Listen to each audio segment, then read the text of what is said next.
If you suspect the suction valve has become ruptured or dislocated due to stones or twigs stuck in the bottom cylinder, place the pump down and then loosen and remove the wing bolts.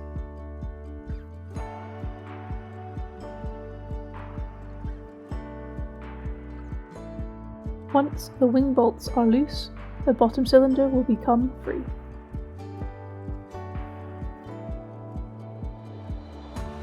Remove the suction valve from the bottom cylinder by pulling it on one side and then pulling it up.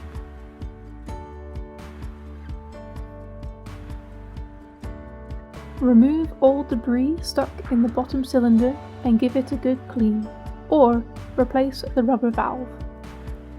Place the rubber valve back onto the bottom cylinder by putting it around the stem and pulling it over.